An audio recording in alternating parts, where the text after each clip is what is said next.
Épisode 2, les contrôles sur place et sur pièce. Allez, je vous parle du cœur des prérogatives de la commission d'enquête parlementaire, du cœur des prérogatives des rapporteurs de cette commission d'enquête, les contrôles sur place et sur pièce. C'est un pouvoir qui nous est conféré par l'ordonnance de novembre 1958 qui constitue ces commissions d'enquête parlementaires. Et ce pouvoir, il est précisé à l'article 6 de cette ordonnance. Cet article indique « Les rapporteurs des commissions d'enquête exercent leur mission sur pièce et sur place ». Tous les renseignements de nature à faciliter cette mission doivent leur être fournis. Ils sont habilités à se faire communiquer tout document de service, à l'exception de ceux revêtant un caractère secret et concernant la défense nationale, les affaires étrangères, et puis de ceux qui pourraient remettre en cause le principe de la séparation des pouvoirs. Alors cette prérogative de contrôle sur place et sur pièce, elle est fondamentale, elle est constitutive même de la commission d'enquête parlementaire. Et avec ma co-rapporteure, Violette Spielbout, nous avons voulu l'exercer pleinement et très rapidement. Dès le 13 mars, au lendemain donc de la création officielle de notre commission d'enquête parlementaire, nous avons conduit notre premier contrôle. Et dans les 5 premières semaines, après la fondation de notre commission, nous allons conduire des contrôles dans 12 institutions à travers tout le pays. Premier contrôle, c'est le 13 mars 2025, c'est au ministère de l'Éducation nationale. Et évidemment, c'est un moment très important parce que c'est le premier acte de cette commission d'enquête parlementaire, et puis aussi parce que nous découvrons la façon dont ces contrôles peuvent être conduits. Alors nous alertons le cabinet de la ministre 1 heure avant notre arrivée, et donc quand nous arrivons, nous provoquons une forme de surprise, de grande surprise. Celle d'abord du directeur de cabinet de la ministre, qui est le premier à nous recevoir. Il nous reçoit dans la bibliothèque du ministère. Il paraît un peu désorienté, un peu isolé. Il est seul à ce moment-là. Puis on va le voir rejoint, les minutes s'égrènent, et puis il est rejoint par le directeur d'une administration, puis la directrice d'une autre.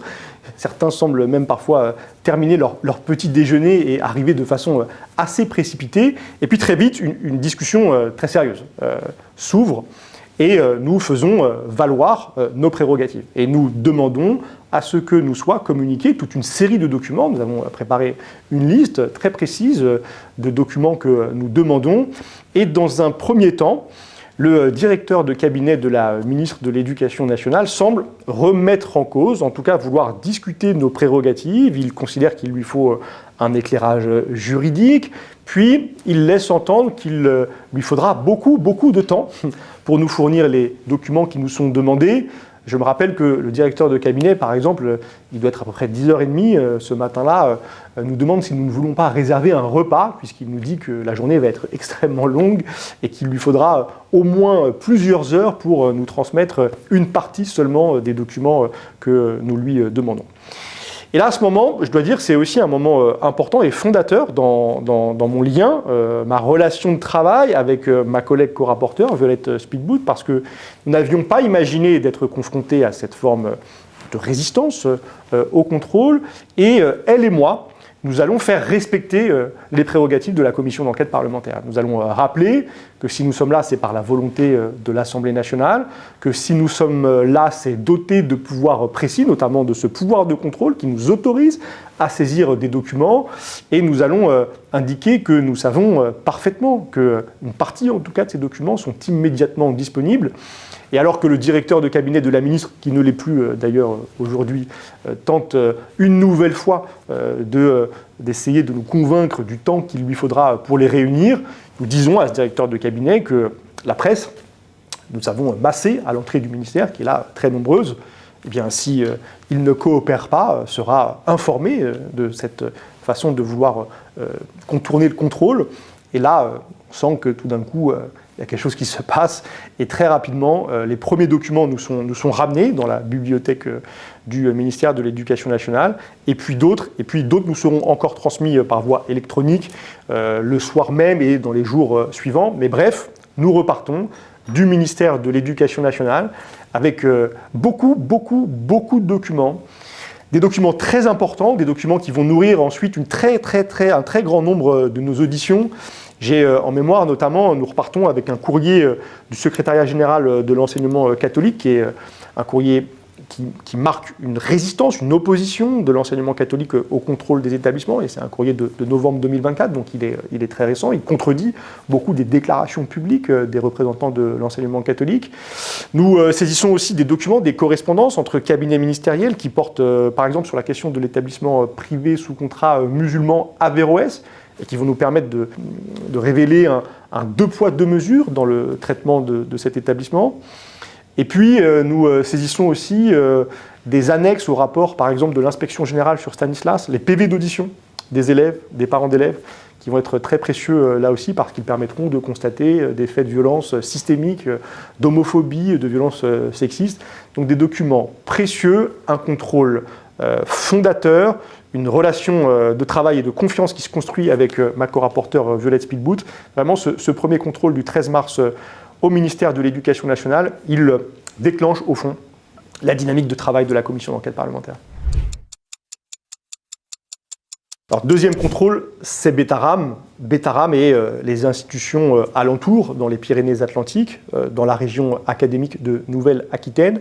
Nous allons nous déplacer 3 jours avec Violette Spielbout, le 17, le 18 et le 19 mars sur place. Et nous y allons avec la volonté de saisir le plus grand nombre de documents possibles qui nous permettront d'éclairer notamment cette affaire Betaram en particulier, mais au-delà de l'affaire Betaram, d'autres situations. Il y a d'autres établissements qui sont concernés par des phénomènes de violence dans cette région. Mais nous allons sur place dans le sud-ouest aussi parce que nous avons découvert au ministère de l'Éducation nationale, en nous rendant là-bas, qu'il n'y avait par exemple pas de dossier Betaram au ministère. Et donc il va falloir aller à l'inspection académique à Pau, au rectorat à Bordeaux, dans les archives de Betaram pour aller saisir directement un certain nombre de documents.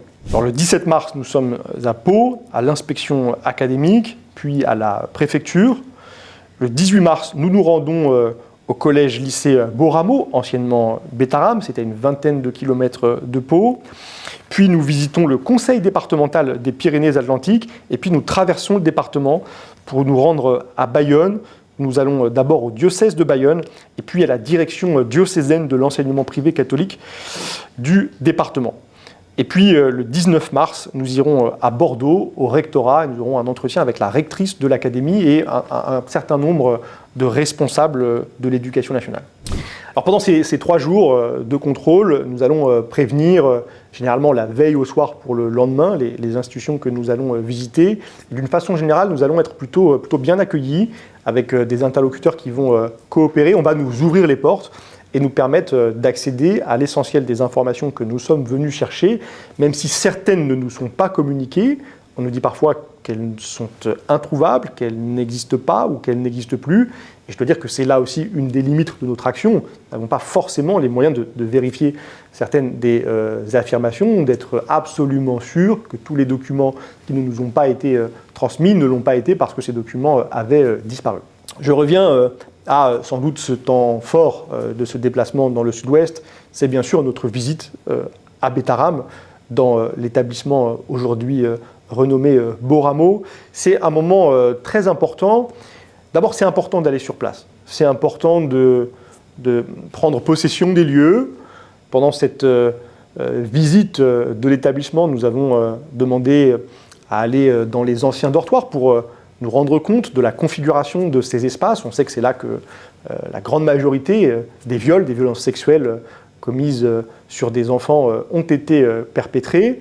Et puis ce contrôle, il est l'occasion bien sûr d'échanger, par exemple avec l'actuel directeur de l'établissement, un échange qui est très important parce qu'il nous permet de constater que jusqu'à très récemment, jusqu'en 2024, des violences sexuelles, cette fois entre élèves, entre enfants, mais dans un établissement scolaire sous l'autorité, sous la surveillance, en principe d'adultes, des violences sexuelles ont été commises jusqu'en 2024 avec un fait de viol entre élèves, avec un fait d'agression sexuelle entre élèves qui nous sont à ce moment-là évoqués. Et nous allons, avec Violette Spielbout, très rapidement interpeller le procureur de la République de Pau pour être certain que la justice est saisie de cette affaire et qu'elle la traite. Et puis ce contrôle, bien sûr, il nous conduit jusque dans la salle des archives de Betaram. Et là, nous entrons dans une petite pièce, pas très bien rangée, avec devant nous des cartons, et sur ces cartons, il y a parfois écrit des années, parfois parents d'élèves, parfois élèves, c'est des cartons de bulletins, par exemple, scolaires qui sont entassés, puis beaucoup comme ça de choses qu'il faut ouvrir. Et il faut ouvrir, on a du temps, pas beaucoup non plus, et nous sommes là avec Violette Speedboot, avec nos équipes, les membres de notre cabinet qui nous ont accompagnés dans ce déplacement, et ben nous commençons un peu au hasard à ouvrir ces cartons. Et quand on a le sentiment que dans l'un de ces cartons, il faut creuser, et bien on creuse, on ouvre des chemises, et puis on tombe parfois sur des choses. Et on va découvrir dans ce contrôle des documents inédits, des documents que la presse n'avait jamais révélés, parce qu'ils étaient dans cette petite pièce de Betaram, jusqu'ici introuvable, et des documents pourtant très très importants. Par exemple, la correspondance entre l'un des directeurs de Betaram et le recteur de l'académie de Bordeaux dans les années 90. Une correspondance qui, par exemple, montre comment les deux échangent pour se débarrasser de Madame Gulung, la professeure lanceuse d'alerte.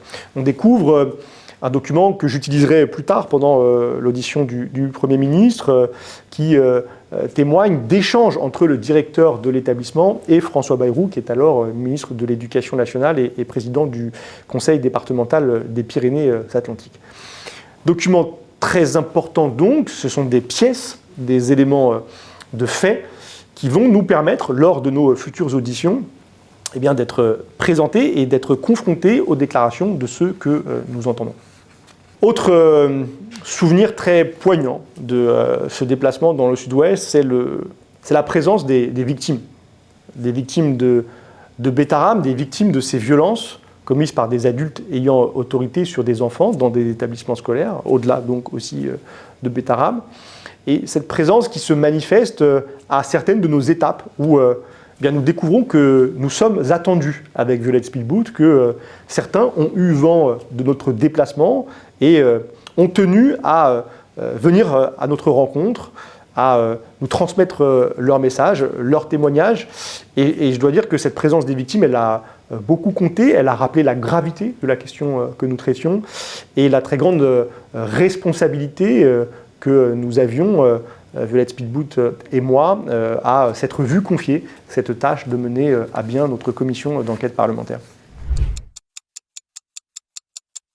Alors, troisième contrôle, c'est le 4 avril, c'est dans le Pas-de-Calais et c'est l'établissement Riomont. C'est un établissement privé hors contrat. C'est important pour nous d'aller dans un établissement de ce type. Betaram, c'est un établissement privé sous contrat. Et vous savez que notre commission d'enquête, elle porte sur l'ensemble des établissements scolaires du pays, quel que soit leur statut. Cette journée de contrôle, elle va se dérouler en 3 temps. D'abord, une table ronde organisée à la préfecture à Arras. Ensuite, un déjeuner avec des victimes de Riomont. Et puis, dans l'après-midi, nous allons nous rendre sur place avec Violette Speedboot. Et le contrôle sera très difficile. Donc, notre journée commence à la préfecture d'Arras. C'est une table ronde qui est organisée avec des représentants de l'État, l'inspecteur d'académie, des membres des corps d'inspection, un représentant du conseil départemental, des membres du ministère de la Jeunesse et des Sports, du ministère de l'Intérieur, et une table ronde très riche, très intéressante, parce que les fonctionnaires qui sont là l'ont préparée, et que cet échange va nous permettre de constater des défaillances extrêmement graves dans le suivi et le contrôle par l'État de cet établissement Riomont, un établissement très violent dans lequel des plaintes très nombreuses pour viol ont déjà été déposées depuis plusieurs années. Et nous découvrons lors de cet échange que dès 2017, à la fois le préfet et le recteur vont adresser un courrier au ministre de l'Éducation nationale pour lui demander comment faire pour fermer l'établissement. Et nous découvrons stupéfaits que ces courriers de 2017 ne recevront aucune réponse pendant 2 ans du ministre de l'Éducation de l'époque, Jean-Michel Blanquer.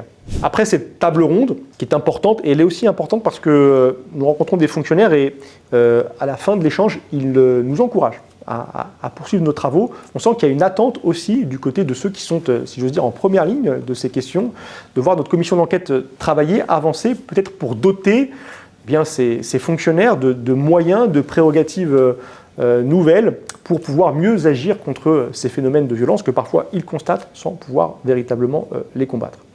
Après cet échange, donc, nous allons retrouver des victimes de Riomont. Ce sont des hommes, ils ont la quarantaine, la cinquantaine, la soixantaine.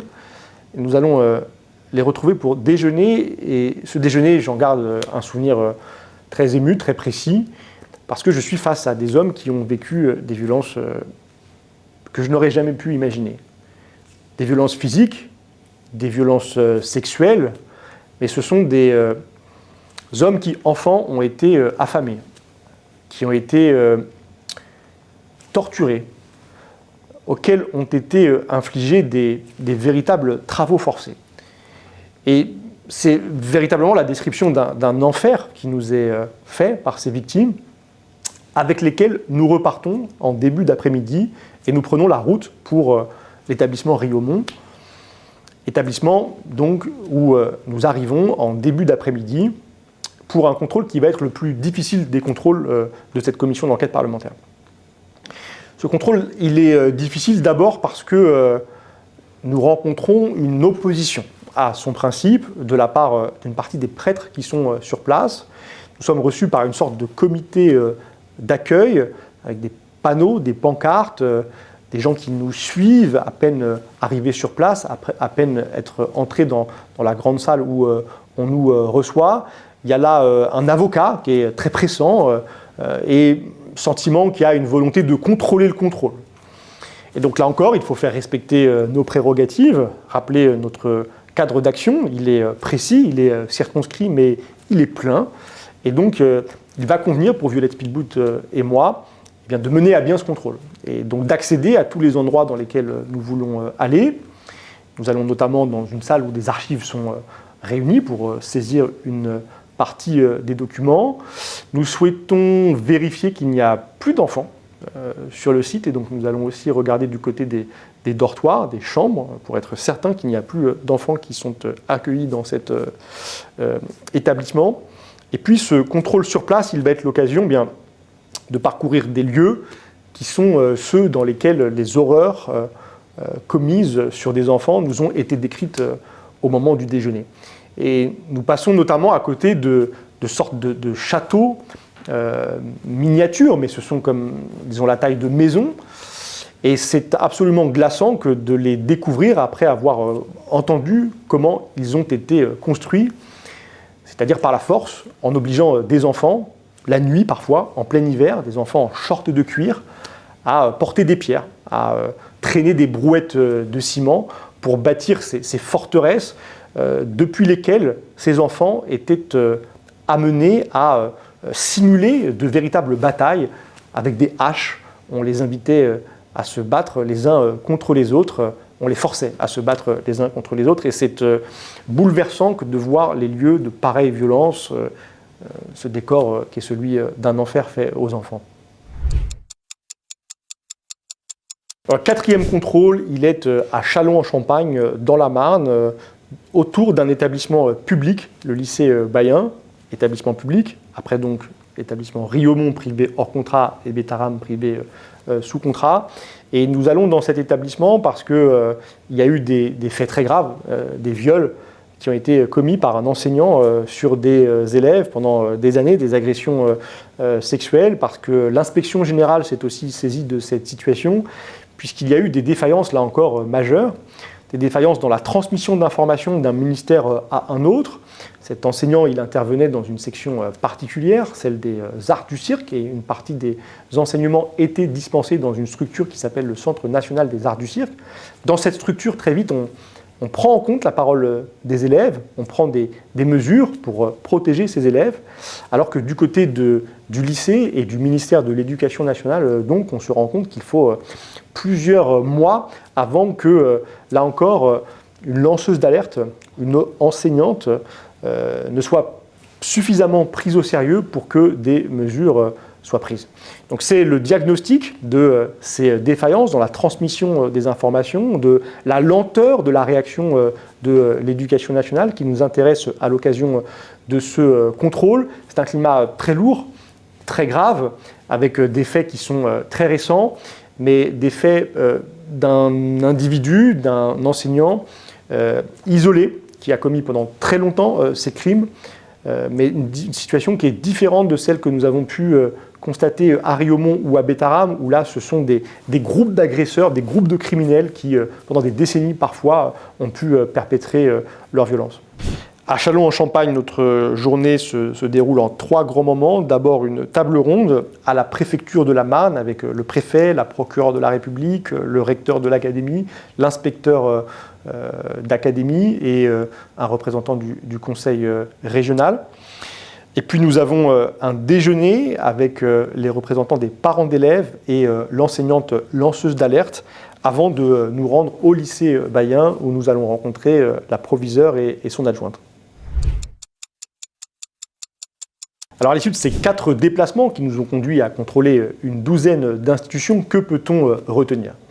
D'abord que nous avons toujours fait respecter les prérogatives de notre commission d'enquête parlementaire et qu'y compris là où nous avons rencontré quelques résistances, nous avons imposé notre capacité à contrôler à ceux qui voulaient s'opposer à notre démarche et nous sommes toujours repartis avec les éléments que nous voulions saisir. À l'issue de ces 4 déplacements, nous sommes aussi parvenus à couvrir la totalité du spectre de notre commission d'enquête parlementaire en nous intéressant à la situation d'un établissement privé sous contrat, d'un établissement privé hors contrat et d'un établissement public. Nous n'avons visité que 3 établissements, alors que, vous le savez, des faits de violence ont été documentés dans des dizaines d'autres. Nous n'avons visité que 3 de ces établissements parce que le temps nous manque et nous avons dû aller le plus rapidement possible en essayant de concentrer nos efforts dans des lieux qui nous paraissaient les plus emblématiques de défaillances, des défaillances qui peuvent illustrer, qui peuvent nous permettre de comprendre d'autres situations au-delà de ces 3 établissements. Je retiens aussi de ces semaines de contrôle l'émotion très grande, celle de la présence des victimes, de l'attention des victimes, du suivi des victimes, celle aussi de la rencontre avec des lanceuses d'alerte. Je dis des lanceuses d'alerte parce que ce sont toujours des femmes à Châlons, à Riomont, à Bétarame, des femmes courageuses, des enseignantes qui ont eu la force de prendre la parole, de dénoncer les violences. Elles l'ont souvent fait dans le mépris de leurs administrations, parfois en payant un certain prix. Et l'un des enjeux pour nous va être aussi de reconnaître ces lanceurs d'alerte, ces lanceuses d'alerte pour mieux les protéger demain. Et puis, surtout, si j'ose dire, parce que c'est pour cela que nous nous étions à chaque fois déplacés, nous allons repartir de ces contrôles sur place et sur pièce avec des milliers de pages de documents, des documents que nous allons traiter avec nos équipes, avec les 2 administrateurs de l'Assemblée nationale qui nous ont accompagnés tout au long de cette commission d'enquête parlementaire. Et ces documents, ils sont essentiels parce que c'est autour d'eux, à partir d'eux, que nous allons préparer les auditions de notre commission d'enquête parlementaire. Et ces auditions, je vous en parle la semaine prochaine, lors de notre prochain épisode. Des auditions qui démarrent ce jeudi à l'Assemblée nationale. Ça va être 3 phases d'audition. Dans un premier temps, à partir d'aujourd'hui, ce sont les victimes. Puis ce sera autour des administrations de l'État, des institutions religieuses, de chercheurs. Et puis enfin, les responsables politiques. De prêter serment, de dire la vérité, toute la vérité et rien que la vérité. Je le jure. Je le jure. Je le jure. Je le jure. Je le jure. Je le jure. Comment tant de crimes, pendant tant d'années, ont-ils pu y être commis sans qu'aucun service de l'État ne les détecte pour les faire cesser ?